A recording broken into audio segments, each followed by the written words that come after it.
내 이름으로 구하면 주신다 하신 예수님, 이런 주제로 같이 말씀 생각해 보겠습니다. 네, 오늘 이 본문에서 우리 주님 두 가지 말씀을 하셨습니다. 하나는 예수 믿는 자는 예수님이 하신 일을 하게 될 것이다 라는 것이고, 다른 하나는 기도 그리고 응답에 관한 겁니다.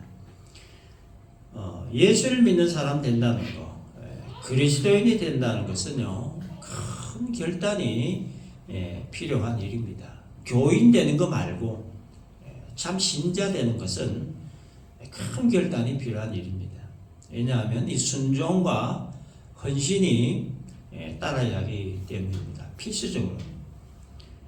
그래서 예수를 믿고 따르는 자에 대해서 예수님은 누가복음 9장 23절에서 어떻게 말씀하셨느냐, 아무든지 나를 따라오려거든 자기를 부인하고 날마다 제 십자가를 지고 나를 따를 것이다, 이렇게 말씀하셨습니다. 그러니까 그리스도인이 된다라고 하는 것은 자기를 부인하는 일이고 또 자기 십자가를 져야 하는 일이다. 이 두 가지가 돼야 그리스도인이 될 수 있다라고 말씀하십니다.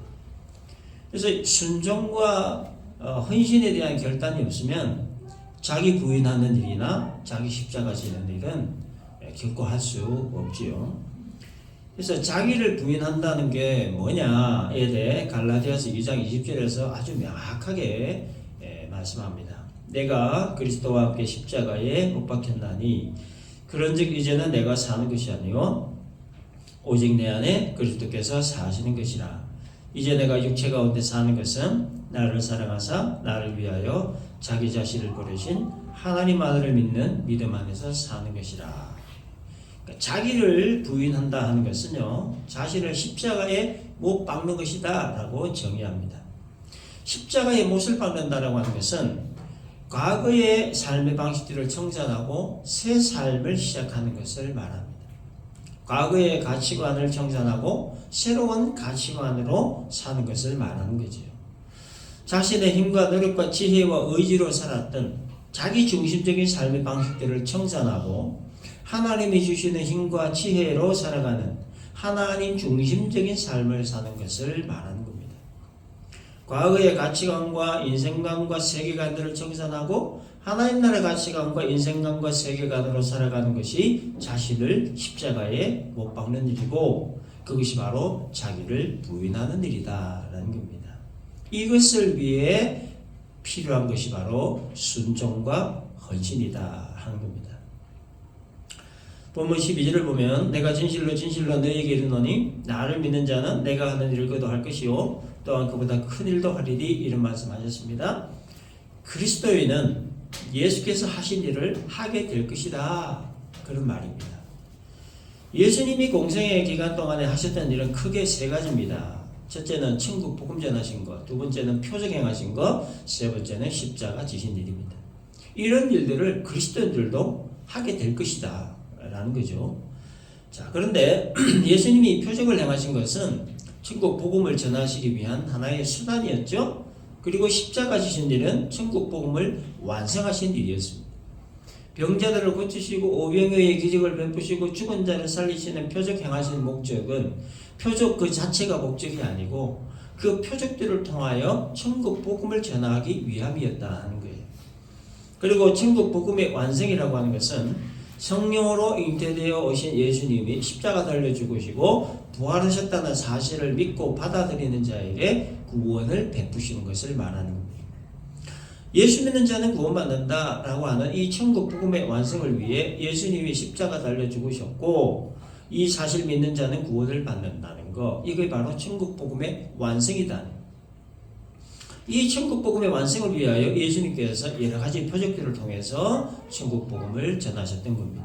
따라서 그리스도인들이 예수께서 하셨던 일을 하게 될 것이다 라고 하는 이 말은 표적을 통해 천국 복음 전하셨던 예수님처럼, 그리고 십자가 지심으로 천국 복음을 완성하신 예수님처럼 천국 복음을 전하는 삶을 살아야 한다 하는 것을 말씀하신 거예요. 자, 이것은 그리스도인들의 삶의 목적과 목표가 무엇이어야 하는가에 대한 아주 분명한 기준을 제시한 말씀입니다. 각자의 삶의 영역에서 천국 복음을 전하는 일이 그리스도인들의 공통된 삶의 목적이고 또한 목표다라고 하는 것을 말하는 거예요. 우리를 구원하시기 위해 예수께서 이 땅에 오셨다는 것, 십자가 지시고 죽으셨다는 것, 부활하시고 승천하셨다는 것, 그리고 장차 재림하실 것이라는 것. 예수 믿으면 제사함 받고 구원과 영생을 얻어 하나님 나라 천국에서 영원히 살게 된다는 것. 이 천국 복음을 전하는 것이 예수 믿는 자들의 삶의 궁극적 목적이자 목표다 하는 거예요. 이것이 바로 나를 믿는 자는 내가 하는 일을 그도 할 것이다 라는 말씀에 담겨있는 의미입니다. 그렇기 때문에 그리스도인들은 천국 복음 전하는 것의 삶의 목표 그리고 삶의 목적을 정해요. 그래서 이 목표를 위해 공부하고 이 목표를 위해 일하고 이 목표를 위해 돈을 벌고 이 목표를 위해 결혼하고 이 목표를 위해 자식 낳고 이 목표를 위해 살아가야 되는 거예요. 이 목표를 위해 우리가 하나님 나라 백성으로 부름받은 거예요. 그래서 로마서 14장 8절에서 우리가 살아도 주를 위하여 살고 죽어도 주를 위하여 죽나니 그러므로 사나 죽으나 우리가 주의 것이다. 이런 말씀을 하고 있는 겁니다. 자, 이 목표를 위해 가져야 할 중요한 의식이 하나 있습니다. 그것은 신분의식입니다. 신분의식. 예수 믿는 사람은 내가 예수 믿는 사람이다라고 하는 것에 대한 신분을 의식하며 살아야 된다는 거예요. 교회 안에서나 교회 밖에서나 가정에서나 학교에서나 일터에서나 어디에서든지 나는 예수 믿는 사람이다. 그리스도이다. 나는 구원받은 하나님의 거룩한 백성이다. 라고 하는 이 신분을 항상 의식하며 살아야 된다는 거예요. 왜 그래야 되느냐 하면 책임 있는 말과 행동 때문에 그래요. 내가 누구인가에 대한 신분을 의식하며 살아야 그 신분에 맞는 책임 있는 행동을 할 수 있기 때문이에요. 자신의 신분에 대한 의식을 가지지 않으면 결과적으로 무책임한 행동을 할 수밖에 없습니다. 예수 믿는 자로서 구원받은 하나님 백성으로서 책임 있는 말과 행동하는 게 마땅하지만 근데 이 신분 의식을 망각하게 되면 결과적으로 무책임한 행동을 하게 되는 거예요. 따라서 그리스도인들은 어떤 신분을 가진 사람인가 하는 것을 잘 알고 항상 의식하면서 그 신분에 맞는 삶을 살 필요가 있다 하는 겁니다. 그렇다면 예수 믿는 우리는 어떤 신분의 사람이냐? 이것에 대해 에베소서 2장 3절 이하의 말씀 보면 명확하게 나와 있습니다. 전에는 우리도 다 그 가운데서 우리 육체의 욕심을 따라 지내며 육체와 마음에 원하는 것을 하여 다른 이들과 같이 본질상 진노의 자녀이었더니 긍휼에 풍성하신 하나님이 우리를 사랑하신 그 큰 사랑을 인하여 허물로 죽은 우리를 그리스도와 함께 살리셨고 또 함께 일으키사 그리스도 예수 안에서 함께 하늘에 앉히시니 우리의 신분에 대해서 말씀해 놓은 겁니다. 우리의 원래의 신분이 뭐였냐 하면 진노의 자녀, 하나님의 심판의 대상, 이게 우리의 원래의 신분이었대요. 근데 하나님의 긍휼하심과 사랑으로 말미암아 우리를 그리스도와 함께 살리셨다. 그리고 우리를 그리스도와 함께 하늘에 앉으셨다라고 말씀합니다. 그리스도와 함께 삶을 받은 신분, 그리스도와 함께 하늘에 앉게 된 신분이 되었다는 거예요. 살리셨다, 앉으셨다, 이것은 이 시제는 과거형입니다. 지금 우리가 비록 이 땅에 살고 있지만 그러나 우리의 신분은 이미 하늘에 있다는 거예요. 우리는 하나님 보좌 우편에 앉아 계시는 예수님의 옆좌석을 예약해 놓은 그런 신분을 가진 사람이라는 거예요. 아직 가지만 않았을 뿐이지 우리는 이미 예수님의 그 영광의 옆자리가 예약되어 있는 사람들. 그렇기 때문에 조금 있으면 다 가는 거예요. 이것이 바로 예수 믿는 사람들의 신분이라는 거예요. 비록 이 땅을 살아가지만 우리는 하늘에 속한 신분을 가진 사람이라고 하는 이 신분의식을 우리가 이 땅 살아가면서 항상 의식을 하며 살아야 한다. 신분에 대한 의식을 가지는 중요한 교육이 바로 책임감 때문에 그래요. 신분에 대한 책임감을 가져야 신분에 걸맞는 삶을 살아갈 수 있기 때문에 신분의식을 올바로 가지게 살아야 비로소 우리의 삶의 궁극적 목표, 천국 복음 전하는 그 삶을 살 수 있게 되는 겁니다. 자, 한 가지 더 살펴볼 것은 이제 기도와 응답에 관한 겁니다. 기도와 응답. 13절 보면 너희가 내 이름으로 무엇을 구하든지 내가 행하리니 이는 아버지로 하여금 아들로 말미암아 영광을 받으시게 하려 함이라. 내 이름으로 무엇이든지 내게 구하면 내가 행하리라. 자, 이 구절을 잘 해석해야 합니다. 잘못 해석을 하면 이 기도를 마치 도깨비 망망이처럼 오해할 소지가 상당히 많습니다. 금 나와라 뚝딱 하면 금이 나오는 이 도깨비 망망이처럼 기도를 마치 자신이 원하는 것은 무엇이든지 다 가지게 하는 어떤 수단, 어떤 방편으로 오해할 수 있다는 거예요. 그래서 여러분, 기도하면 하나님이 다 응답해 주십니까? 100%다 응답해 주세요. 100%. 하나님의 응답 안 해주시는 건 없습니다. 100%다 응답해 주십니다. 근데 두 가지 조건이 있어요. 첫째는 하나님의 뜻대로이고, 두 번째는 하나님이 정하신 때라고 하는 거예요. 기도하면 하나님의 100%다 응답해 주시지만, 그러나 그 응답은 하나님의 뜻대로, 그리고 하나님의 때에 해주신다는 거예요. 우리 기도하는 우리들에게 있어서 참 너무나 견디기 어렵게 하는 이 두 가지 조건, 이 두 가지 조건이 바로 이겁니다. 하나님의 뜻대로, 그리고 하나님의 때에 응답하신다는 거.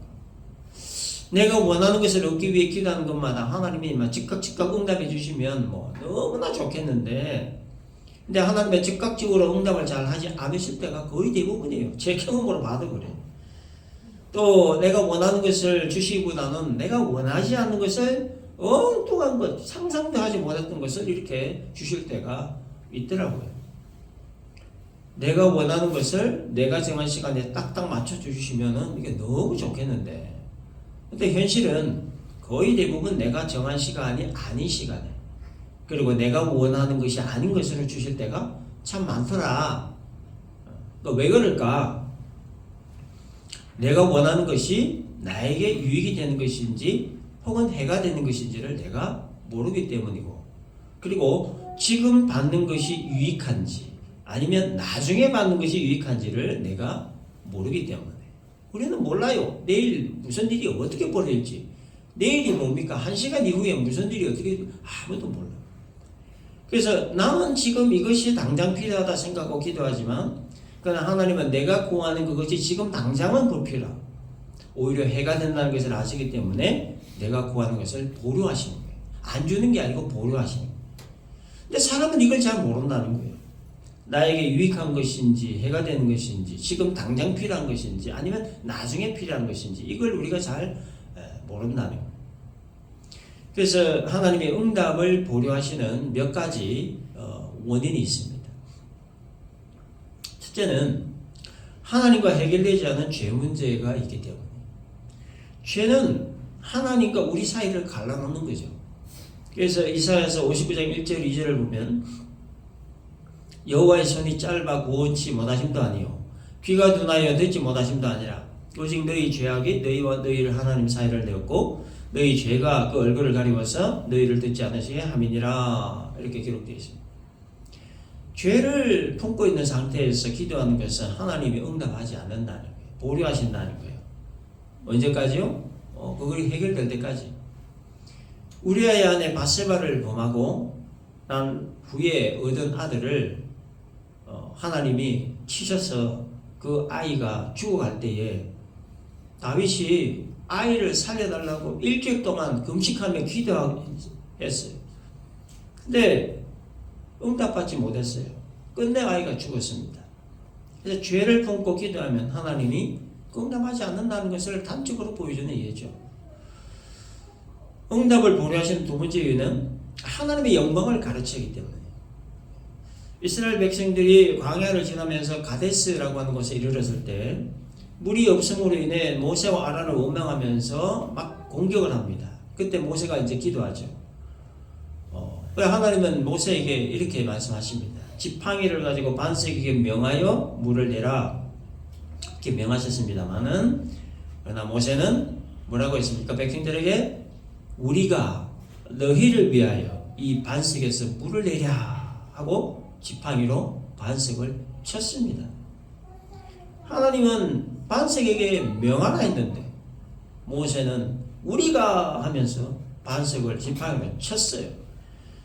비록 물은 솟아올랐지만 그러나 모세는 하나님의 영광을 가르쳤습니다. 마치 자기가 어떤 능력이 있어서 반석에서 물을 낸 사람인 것처럼 그렇게 착각하며 하나님의 영광을 가로챈 겁니다. 이 사건으로 모세는 가나안 땅에 들어가지 못했습니다.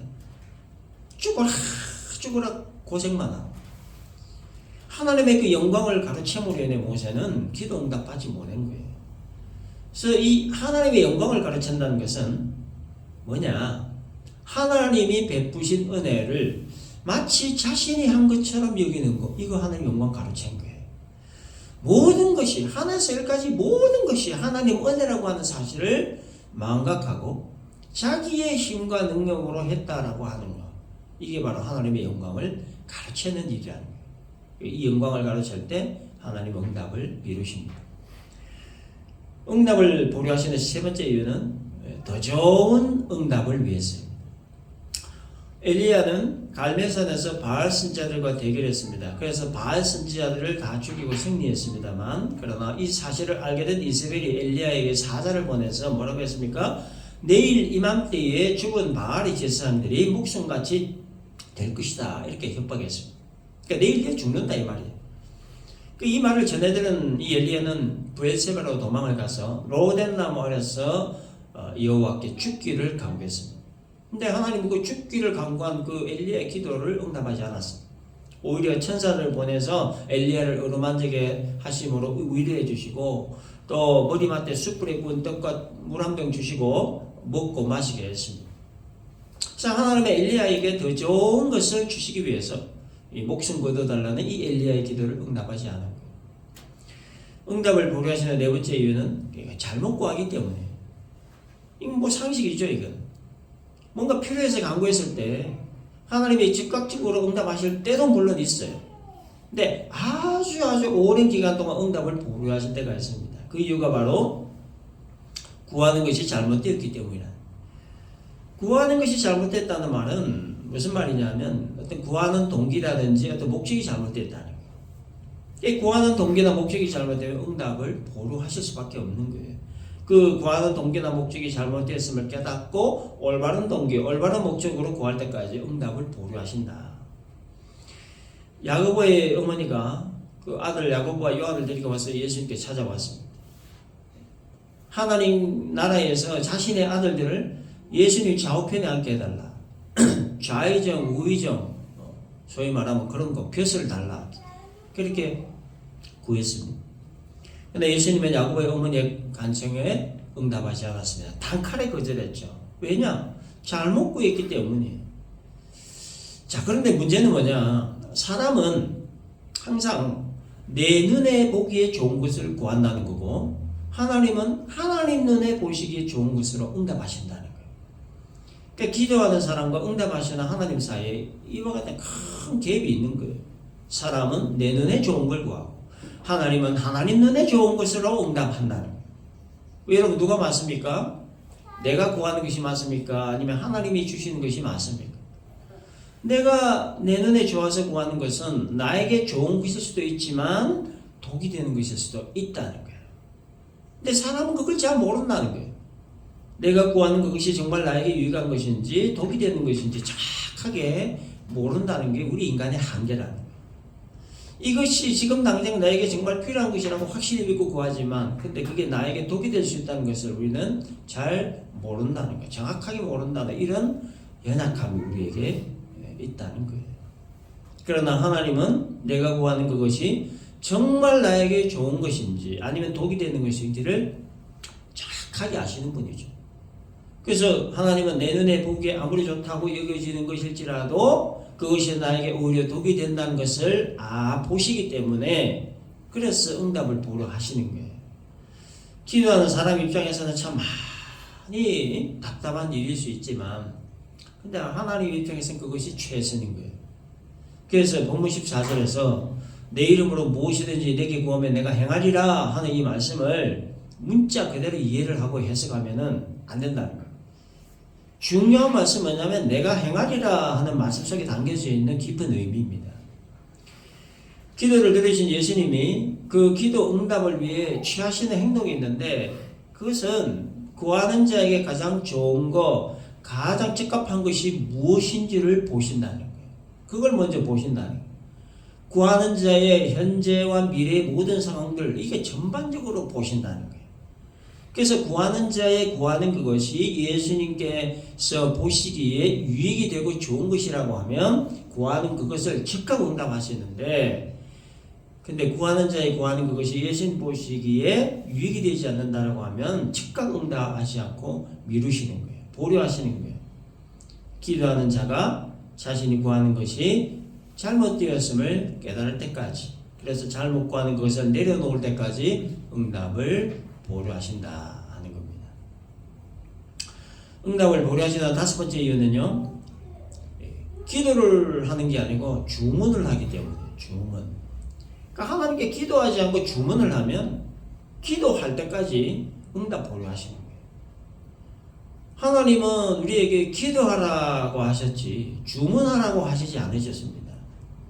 식당 종업원에게 마치 음식을 주문하듯이 하나님께 주문하는 거, 이건 기도가 아니죠.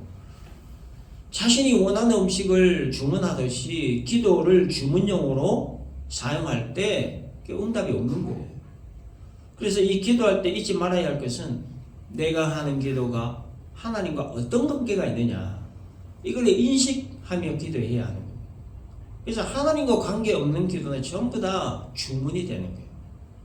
하나님과 아무 관련 없는 주문을 하나님이 들어주실 리가 만무하죠. 그래서 주문은 하나님과 전혀 관계없는 것이기 때문에, 이것은 내 욕심만을 채우려고 하는 것이기 때문에 하나님은 주문이 기도로 변할 때까지 응답을 보류하신다. 그 다음 마지막 여섯 번째, 기도 응답을 보류하시는 여섯 번째 이유는 우상을 붙들고 기도하기 때문입니다. 하나님이 가장 싫어하는 일은요, 우상 숭배하는 거예요. 하나님 외에 다른 것을 더 사랑하고 섬기는 걸 하나님은 가장 싫어하십니다. 그래서 하나님을 성경에서는 질투하는 하나님이라 이렇게 표현까지 합니다.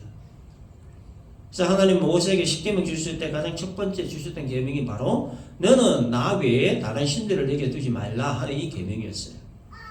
하나님 외에 다른 그 어떠한 것도 하나님보다 더 중요시 여기거나 더 우선시 여기거나 더 사랑하거나 더 소중히 여기거나 그래서는 안 된다 하는 거죠.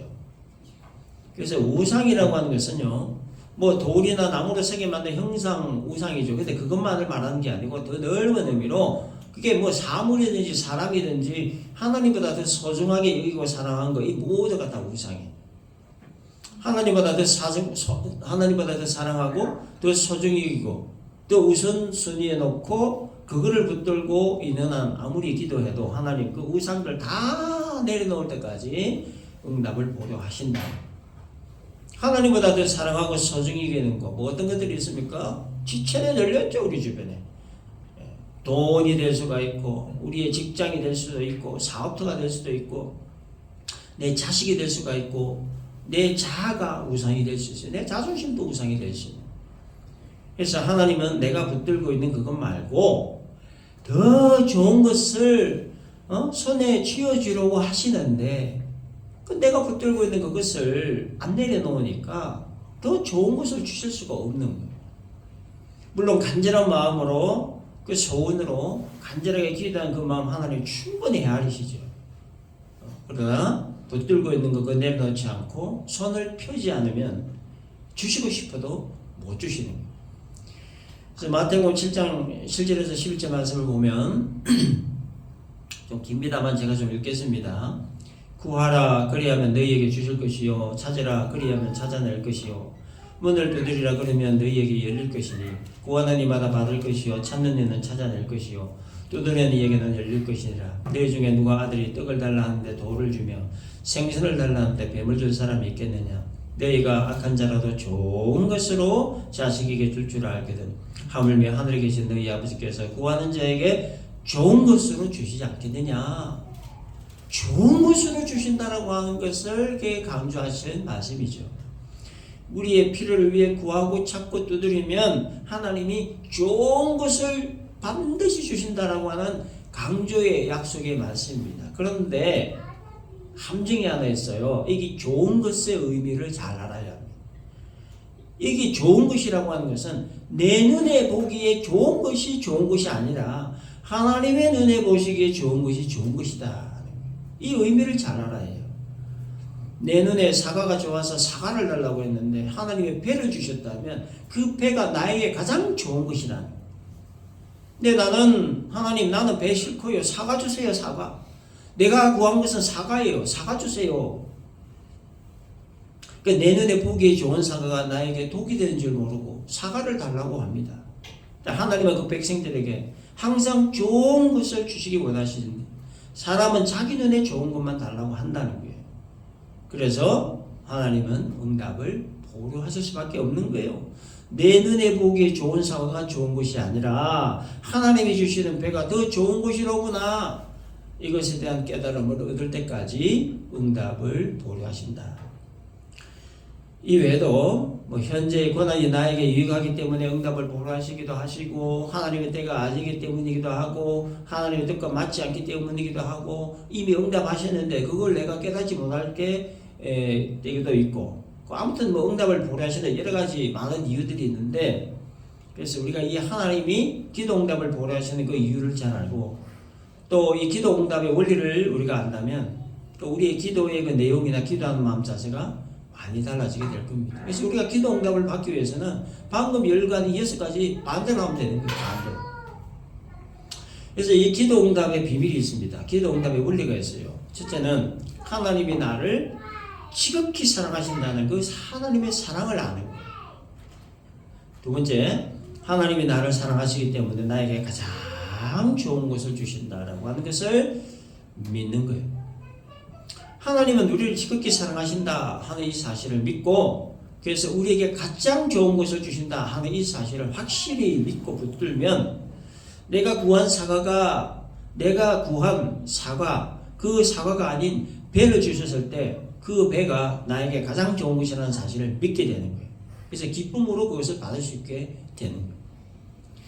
그래서 13절에서 예수님은 너희가 내 이름으로 무엇을 구하든지 내가 행하겠다 하셨고 14절에서는 내 이름으로 무엇이든지 네가 구하면 내가 행하겠다라고 하셨어요.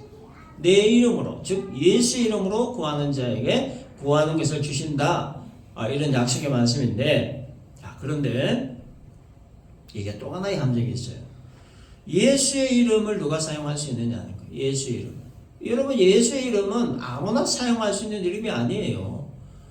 예수의 이름을 마치 무속신앙인들이 산에 가서 강에 가서 비나이다 예수 이름으로 비나이다 그런 식으로 사용하는 그런 이름이 아닌 거예요. 그렇게 사용하는 것이 바로 하나님의 이름을 망령되이 일컫는 거예요. 그래서 예수 이름은 이 두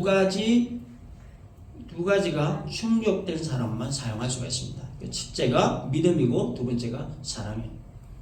첫째는 예수를 먼저 믿어야 돼요. 그 다음 예수님을 사랑해야 되는 거예요. 예수를 믿고 사랑하는 자가 예수의 이름을 사용할 수 있다는 거예요. 예수 믿지 않고 예수님 사랑하지도 않은 사람은 예수 이름을 사용할 수 없는 거예요. 그래서 예수를 믿고 예수를 사랑하는 자가 예수 이름을 사용할 수 있고 그 예수의 이름으로 구할 때 응답하신다.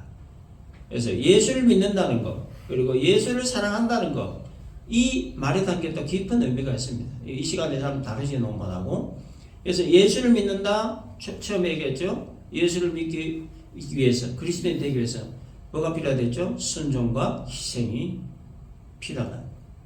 그럼 예수를 사랑한다는 것은 내 목숨을 내어놓을 만큼 그 정도로 예수님 사랑한 걸 얘기하는 거예요. 그래서 이 믿음과 사랑이 충족될 때 예수님 이름을 사용할 수 있고 그 예수 이름으로 구할 때 예수님이 응답하신다.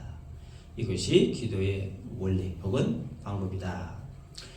정리합시다. 여러분 우리는 하나님 나라 천국 백성된 신분입니다. 그래서 예수님의 그 영광의 옆자리가 예약되어져 있는 신분이라는 것. 그래서 우리가 이 신분을 항상 의식하면서 살아야 된다는 것. 이유는 책임 있는 삶을 살기 위해서예요. 그 다음에 기도 응답을 보류하신 6가지 이유. 첫째는 하나님과의 죄 문제가 해결되지 않기 때문이고 두 번째 하나님의 영광을 가르치기 때문이고 세 번째 더 좋은 응답을 위해서이고 네 번째 잘못 구하기 때문이고 다섯 번째 주문을 하기 때문이고 여섯 번째 우상을 붙들고 기도하기 때문이라는 것. 기도응답의 비밀 혹은 원리는 첫째, 하나님이 나를 지극히 사랑하신다는 하나님의 깊은 사랑을 나누고, 두 번째, 하나님이 나를 지극히 사랑하시기에 나에게 가장 좋은 것을 주신다는 것을 믿는 것. 그래서 오늘 이 말씀 잘 기억을 하고, 우리의 간구하는 모든 것, 우리의 마음의 소원을 두고 기도하는 모든 것들이 하나님이 정하신 때에, 그리고 하나님이 정하신 방법대로 온전히 응답받는 은혜가 우리 모두에게 있으시기를 주님의 이름으로 축원합니다.